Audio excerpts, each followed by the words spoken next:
I was recently reading about Sir Winston Churchill, and the overall impression that one gets as one reads about him and reads what he wrote is that he took most seriously the responsibilities that he felt had been entrusted to him by Providence and by the British people. The words in an old hymn by Charles Wesley would have no doubt resonated with Churchill. That hymn says in part, "A charge I have to keep, a God to glorify," and goes on and speaks of serving the present age, my calling to fulfill. Oh, may it all my powers engage to do my Master's will. Churchill was persuaded that he had a date with destiny. And in fact, he sensed that he had been especially set apart and prepared for the many challenges and the opportunities that came his way. He understood that each challenge and each opportunity would, by its very nature, require something of him. To quote his own words, "With opportunity comes responsibility. The price of greatness is responsibility." Increasingly in our society, where a pledge has been given to us of cradle-to-grave security, we're being faced with the challenge of whether or not we will continue to take responsibility for ourselves and for our homes and communities and for our nation, or will we abdicate these responsibilities and abandon our heritage of freedom and the right to be a self-determining people? Our birthright, if I may call it that, is not to have cradle-to-grave security, but is rather to exercise our various responsibilities in the context of the great freedom won and preserved for us by those who are willing to die rather than succumb to the dictates of tyrants. To be sure, being responsible for oneself will require something of us. With opportunity comes responsibility. But if we want to be those who do make a difference in our world, whether in our personal lives or in any public sphere to which we are called, we must understand that the price of greatness, and we could add in there the price of success in any endeavor that we set out to accomplish, the price of greatness is responsibility. And because this is important for us to think about, for the next few minutes, I'd like to draw our attention to 4 observations about personal responsibility, which I believe were evident in Churchill's life and which marked the lives of those whose great sacrifice we are commemorating today. So 4 observations, very simple. Observation number 1, personal responsibility requires maturity. Personal responsibility requires maturity. Now, it's been said that a sign of maturity is the willingness to be responsible for one's actions. Or someone else has said it slightly different with the same intent.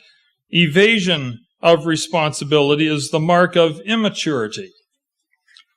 As parents, one of our hopes is that our children will learn to be responsible for themselves.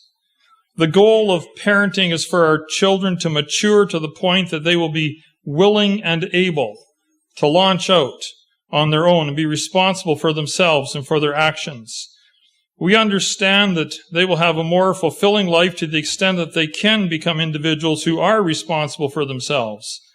We also hope for them to be people who give to others and exercise the responsibility of service. For we understand as well, if I can quote Francis of Assisi, it is in giving that we receive.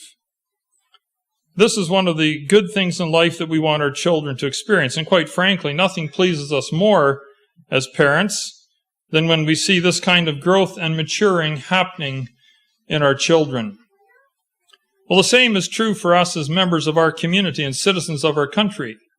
We want and indeed need a citizenry which is responsible for themselves and which acts in ways which demonstrate what we might call social responsibility. To be sure, we all want the benefits and privileges that accrue to us as members of our society, but sometimes we want them at no cost to ourselves. Sometimes, as long as someone else is willing to pay the price for us, we let them.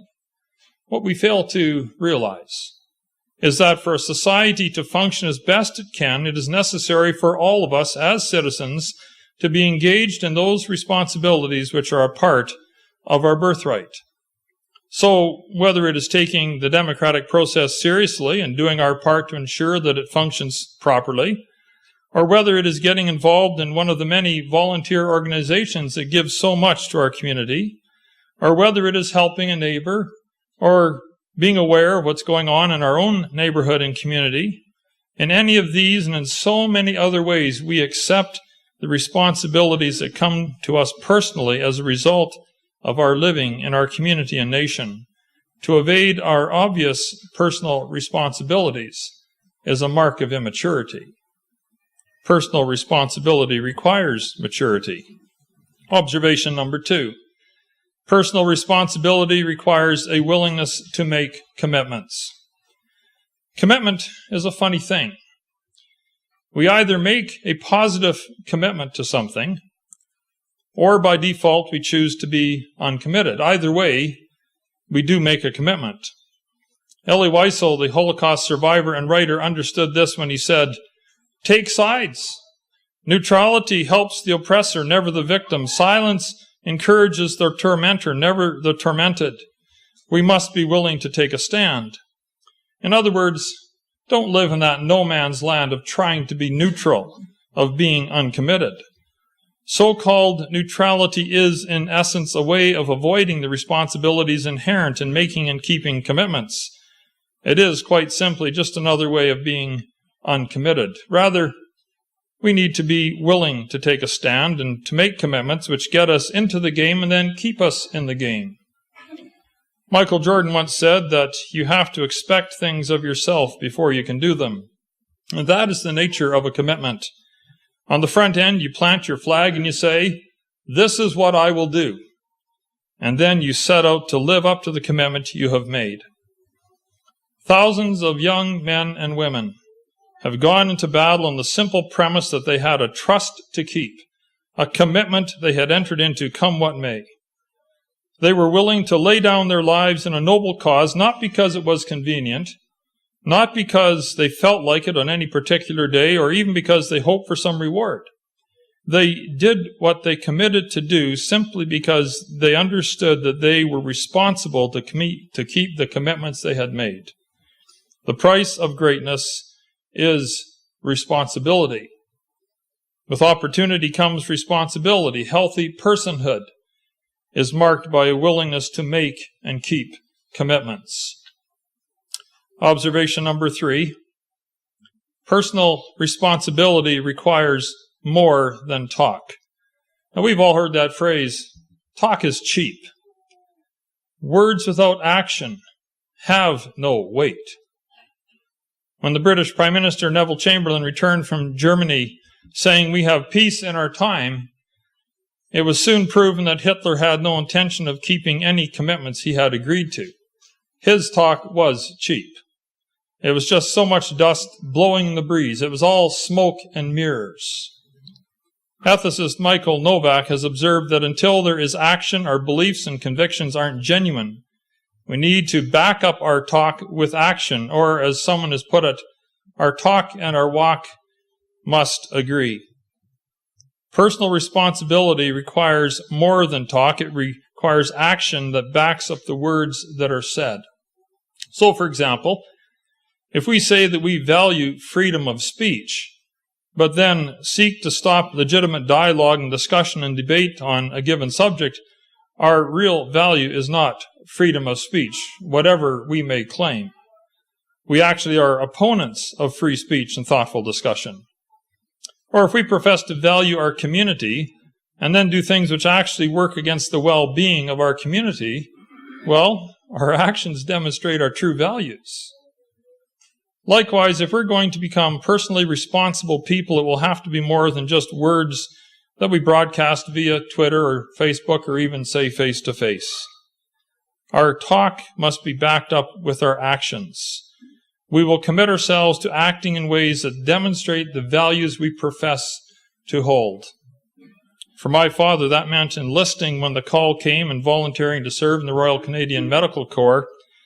That was the best option for him, as he balanced his desire to serve his country as war was waged against an evil regime and his value of not taking human life. And he witnessed unimaginable horror as a stretcher bearer right behind the moving front lines post D-Day. But he was able to help men in dire need, even though it proved to be very costly to him over time.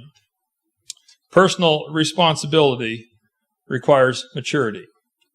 Personal responsibility requires a willingness to make and, yes, to keep commitments. Personal responsibility requires more than talk. Observation number 4. Personal responsibility will require sacrifice.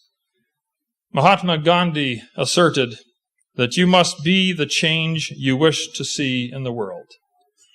When Churchill became Prime Minister in 1940, the situation for Britain was desperate.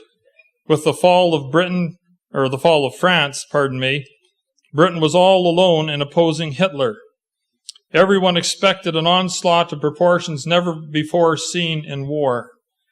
In response to the desperation which everyone was feeling throughout the British Isles, Churchill, says more than one writer, sent the English language into battle to buck up and encourage the nation. In October of 1940, he took to the airwaves to broadcast his defiance. And here's what he said, in part. Remember, we shall never stop, never weary, and never give in.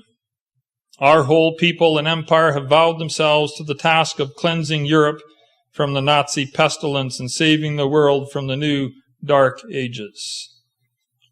Now, these are not mere words meant to impress and persuade. Churchill embodied what he said.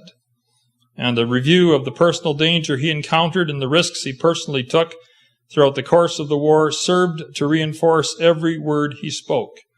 Every Briton, and my mother was one of them, every Briton and anyone else around the world who cared to notice knew beyond a shadow of a doubt that Churchill was not just talking.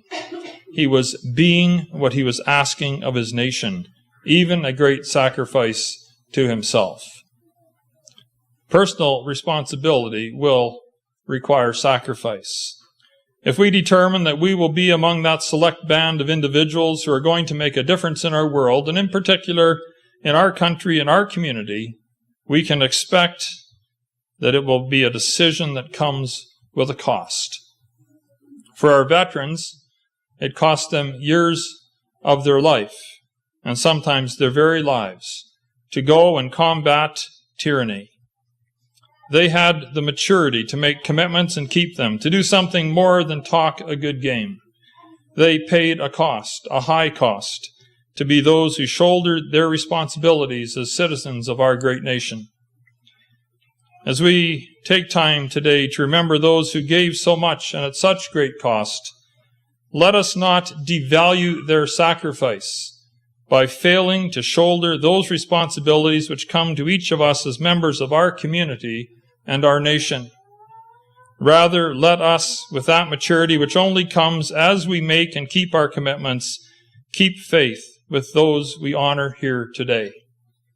And likewise, let us, like those whom we now honor, be willing to give a service to others which, even if it is costly, makes this land in which we live a better and a more blessed place. May God help us to be faithful to our calling and to our trust in our generation. Thanks be to God. I invite you to stand as we sing the hymn, O God, our help in ages past.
life shall last, and our eternal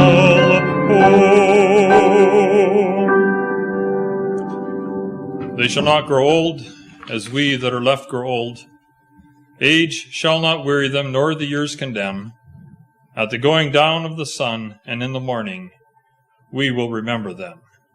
We will remember them.